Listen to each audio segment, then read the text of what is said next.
Hello friends, मैं doctor Ikshita, consultant gynaecologist और आप सभी का स्त्री संगोपन के ये एपिसोड में हार्दिक स्वागत है। तो फ्रेंड्स, इसके पहले हमने देखा कि फर्स्ट ट्राइमेस्टर में क्या होता है, सेकंड ट्राइमेस्टर में क्या होता है। तो आज हम डिस्कस करेंगे कि थर्ड ट्राइमेस्टर में क्या होता है। ये बहुत ही लंबा एपिसोड नहीं होना चाहिए, इसके लिए हम उसे दो हिस्सों में डिवाइड करेंगे। फर्स्ट हिस्से में हम ये देखेंगे कि वो महिला को थर्ड ट्राइमेस्टर में कौन से सिम्टम्स होते हैं, कौन से फिजिकल चेंजेस होते हैं, और सेकंड पार्ट में हम देखेंगे कि उसकी कौन सी टेस्ट की जाती है और उसे क्या सलाह दी जाती है। तो अभी हम देखेंगे कि कौन से सिम्टम्स होते हैं थर्ड ट्राइमेस्टर में। अभी थर्ड ट्राइमेस्टर की शुरुआत होती है 27 वीक्स यानी 6 महीने 26 to 27 वीक्स यानी 6 महीने ख़त्म होने से लेके 40 वीक्स तक यानी डिलीवरी की डेट तक। तो अभी वो बच्चा 1 किलो से ज़्यादा बड़ा है, तो उसके अभी मूवमेंट्स भावी माता को अच्छी तरह से समझने लगते हैं, जिसे हम बोलते हैं फीटल किक्स। तो ये मूवमेंट्स कैसे लगेंगे? अंदर से कोई लात मार रहा है, या अंदर पानी के बुड़बुड़े आ रहे हैं, जैसे बुड़ बुड़ बुड़ कुछ हिल रहा है, या अंदर से कोई पेट को खुजा रहा है। और ये मूवमेंट्स जैसे बच्चा बड़ा होता है वैसे बढ़ने लगेंगे। अभी सबसे परेशान करने वाली चीज़ प्रेगनेंसी में थर्ड ट्राइमेस्टर में जो है वो लोअर बैक एक। हर महिला 90% ऑफ प्रेग्नेंट पेशेंट्स आके बोलेगी, डॉक्टर मेरी कमर बहुत दुख रही है, क्या मेरा प्रीमैच्योर डिलीवरी होगी? तो ये कमर दुखने की ये वजह है कि जो अपनी गर्भ की थैली है वो हमेशा पेट में सस्पेंडेड रहती है, यानी वो ऐसे हैमॉक जैसे हिलती रहती है, उसे एक जगह में फिक्स कभी भी वो नहीं होती। तो जैसे प्रेगनेंसी होती है और जैसे बच्चे का वज़न बढ़ता है तो ये थैली पीछे की तरफ टिल्ट होती है। तो पीछे की तरफ जब भी टिल्ट होती है तो इसके पीछे क्या है? अपना लोअर बैक यानी लंबर एरिया के L4, L5 और सेक्रल एरिया, सेक्रल प्रोमोंटरी और सेक्रम। तो वहाँ पे ये बच्चे का वज़न आता रहता है और इसके लिए लो बैक की शिकायत रहती है, जिसके लिए हम लोग बोलते हैं कि रेस्ट करो और गर्म पानी से, हल्के गर्म पानी से सेक करो या हल्के हाथ से मालिश करो। फिर दूसरी तकलीफ देने वाली प्रॉब्लम ये है खुजली। प्रेगनेंसी में अपने स्किन को ब्लड सप्लाई बढ़ जाता है और इसलिए पेशेंट को पूरे शरीर में बहुत ही खुजली आती है, ज़्यादा करके ब्रेस्ट में और पेट के ऊपर। कभी कभी पेशेंट इतनी परेशान होती है कि वो अपनी जो कंघी होती है वो कंघी लेके पेट को खुजाने लगती है, उसको इतनी खुजली होती है कि कंघी से वो खुजाने लगती है। अभी ये क्यों होता है?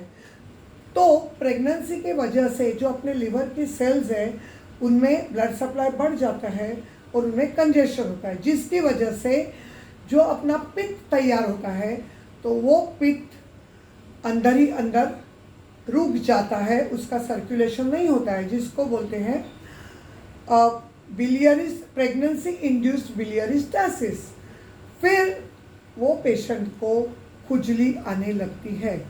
तो तभी डॉक्टर उसका अल्कलाइन फॉस्फेटेज और सीरम बिलीरुबिन की टेस्ट कर लेते हैं, और अगर अल्कलाइन फॉस्फेटेज बड़ा है तो गैस्ट्रोएंटरोलॉजिस्ट उसको किसी तरह की सेफ मेडिसिन देते हैं, जिसकी वजह से ये प्रॉब्लम कम हो जाए।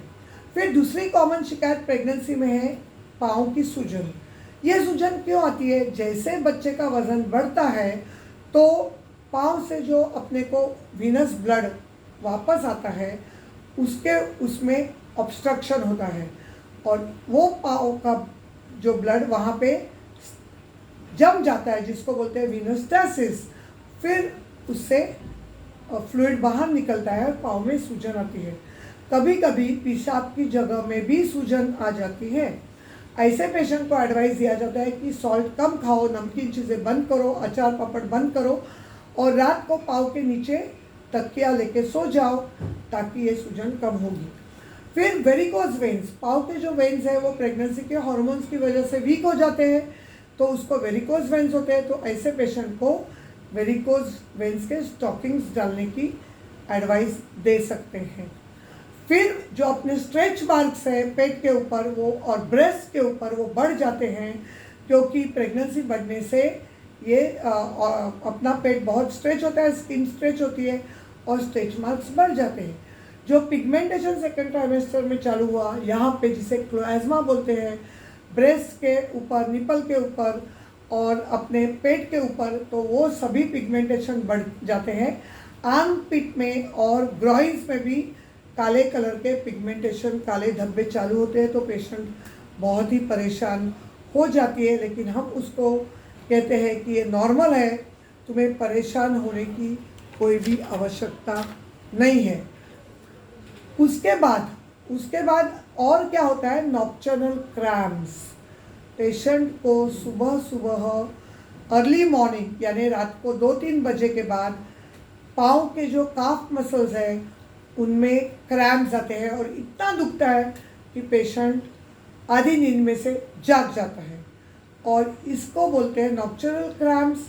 और ये प्रेगनेंसी के ब्लड सर्कुलेशन के इशू से होते हैं, तो उसके लिए डॉक्टर विटामिन ई और एल कार्निटिन की टैबलेट्स देते हैं, जिसके वजह से ये नॉक्टर्नल क्रैम्प्स ठीक होने में काफ़ी मदद होती है।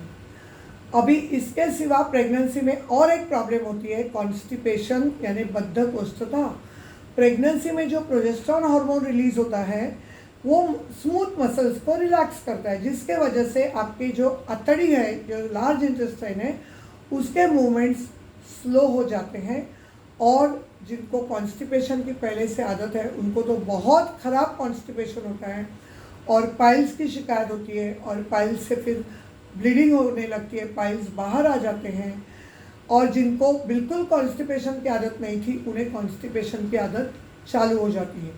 तो जो पाइल्स है तो वो अगर बाहर आ जाए तो हम लोग बोलते हैं कि गर्म पानी में सुबह शाम 10-10 मिनट बैठो, जिसको बोलते हैं सिट्स बाथ, और ज़्यादा फाइबर्स वाले आप डाइट खाओ, ज़्यादा पानी पियो, जिसकी वजह से मोशन क्लियर हो जाए और पाइल्स की शिकायत नहीं होए, कॉन्स्टिपेशन ठीक हो जाए। तो फ्रेंड्स, ये कॉमन सिम्टम्स है थर्ड ट्राइमेस्टर में जो होते हैं, और जो कॉमन प्रॉब्लम्स होते हैं उसके ऊपर हमने चर्चा की। तो नेक्स्ट एपिसोड में हम चर्चा करेंगे कि थर्ड ट्राइमेस्टर में कौन से टेस्ट किए जाते हैं और फिर डॉक्टर पेशेंट को क्या सलाह देते हैं। तो फ्रेंड्स, अगर आपको ये जानकारी अच्छी लगी तो आप इसे शेयर कीजिए, मेरे चैनल को सब्सक्राइब कीजिए। फिर मिलेंगे अगले एपिसोड में, तब तक के लिए खुश रहिए और अपने सेहत का ख्याल कीजिए। धन्यवाद।